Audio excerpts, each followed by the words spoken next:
ඉතින් කොහොමද අපි මෙතන ඉඳලා වැඩේ පටන් ගන්න යන්නේ. මම පොඩි ඉන්ට්‍රොඩක්ෂන් එකක් දීලා ඉන්නම්.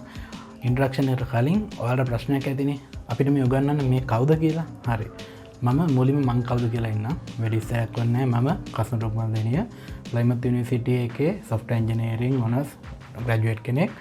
ඉතින් ඊළඟ ප්‍රශ්නයක් ඇති මගේ ජොබ් එක මොකද්ද? මෙයා මොනවද කරන්නේ? මම ඇත්තටම කිව්වොත් අර ලංකාවේ හැම හැදිලා තියෙන මතය වගේ හැමෝම වගේ ටයිපිකල් 8-5 ජොබ් එකක් කරන්නේ නැහැ. මම කරන්නේ ට්‍රේඩින්. ඊට අමතරව මම ආසම දේ මගේ පැෂන් එකක් විදිහට මම අඳුරගෙන තියෙන දේ තමයි ටීචින්. මේ විදිහට උගන්වන දේ මම දන්න දේ කෙනෙක්ට කියලා දෙන්න පුළුවන්ද දන්නේ නැහැ. හැබැයි මම හිතන්න ඉන්නවා මට පුළුවන් කියලා. හරි. ඉතින් මම ආසම දේ තමයි ඒක උගන්වන එක. ඉතින් මම සයිඩ් එකෙන් කරන් යන දෙයක් තමයි ICT සබ්ජෙක්ට් එකක් විදිහට උගන්වනවා. ඔය ටික තමයි මූලික දේ මම ගැන කිව්වොත් තව මම කවුද කියලා බලා ගන්න ඕන නම් ඔයාලට පුළුවන් Google කරලා බලන්න කසලුක් මල්දිනේ කියලා මගේ ඩීටේල්ස් ඇති මගේ පොර්ට්ෆෝලියෝ සයිට් එක තියෙනවා. ඕන විස්තරයක් ඇතින් බලා ගන්න පුළුවන්. හරි ඒ කතාව ඇති. ඉතින් අපි බයිමු කෝස් එකට.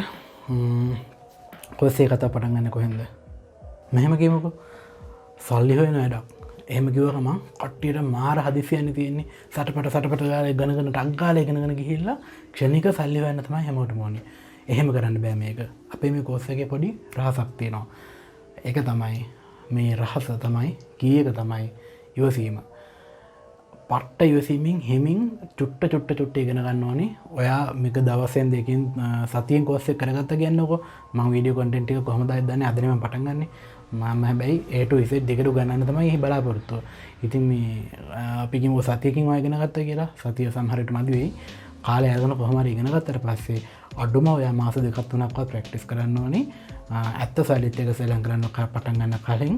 ඒ කියන්නේ ඔයාට බැරි නෑ කරන්න පුළුවන්. හැබැයි මම රෙකමන්ඩ් කරන්නේ අනිවාර්යෙන් මම කියලා දෙන විදිහට ප්‍රැක්ටිස් කරන්න ඕනේ. මොකද පට්ට විදිහට ඉවසීම තියෙන කෙනාට මේ ගේම දිනන්න පුළුවන්. ඒක තමයි පළවෙනි දේ. ඊට පස්සේ දෙවෙනි දේ මේ කෝස් එකේදී මගේ තියෙන පොඩි rules and regulations ටිකක්. rules කියන්නේ මම ඔයාලට ඇත්තටම rules තමයි. මම පොඩි නීතියක් දානවා. ඉතින් මම මේ නීති දැම්මා කියලා මම මේ කැමරාවකින් ඔළුව දාලා වගේ කම්පියුටර් එකකින් ඔළුව දාලා බලන්නේ ඔයා මේක කරනවද? එහෙම නැත්නම් ඔයාගේ කැමරාව ඔන් කරලා පෙන්නන්න කියලා මම ඇත්තටම එහෙම දෙයක් කරන්නේ නැහැ. ඒක self control එකක් වෙන්න ඕනි.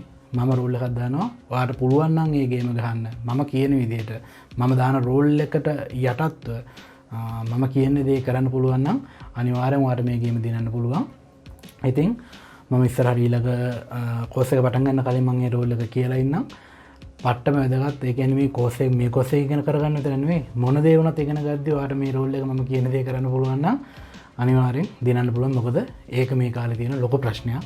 තව වැදගත්ම දෙයක් තමයි මේක මම පුරුදු වෙන කරන දෙයක් නෙවෙයි. මම ලයිව් ක්ලාසස් කරලා තියෙනවා මීට කලින්. මේක කට්ටියට උගන්වලා තියෙනවා. මගෙත් එක්ක ඉගෙනගෙන ට්‍රේඩ් මේ විදිහ හොදට කරන කට්ටිය ගොඩක් ඉන්නවා. කිසිම කෙනෙක් වැරදිලා නැහැ ඇත්තටම. ඉතින් මම දන්න දෙයක් තමයි ඔයාලා මේ පටන් ගන්න යන්නේ ගොඩක් අය ලංකාවේ බහුතරයක් නොදන්න දෙයක් ගැන. සමහරු දන්නවා කියලා හිතන් ඉන්න දෙයක් ගැන. හැබැයි හරියට දන්නේ නැති දෙයක් ගැන.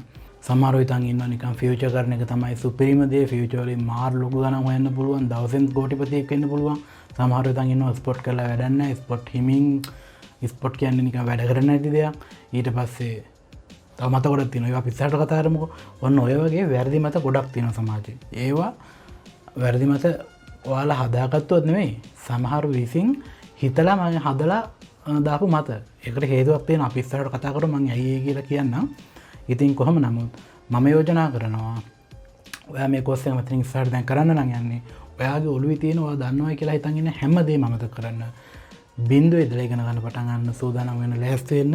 මම ඔයාට කියලා දෙන්නේ කිසිම දෙයක් නොදන්න කෙනෙක් කියලා හිතාගෙන හරියට මොන්ටිසෝරි ළමයෙක්ට හොඩි පොත කියලා දෙනවා වගේ තැන ඉඳලා තමයි A to Z කියලා දෙන්න යන්නේ. ඉතින් මම යෝජනා කරනවා ඔයා දන්න හැමදේම අමතක කරලා මෙතන දාලා පටන් ගන්න. ඔයාට මේ ඉගෙන ගන්න ඇනලයිසින් බයිනෑන්ස් වල වගේ ට්‍රේඩින් වලට වගේම ෆොරෙක්ස් පාවිච්චි කරන්න පුළුවන්. අපි මේ දේවල් පස්සේ කතා කරමු.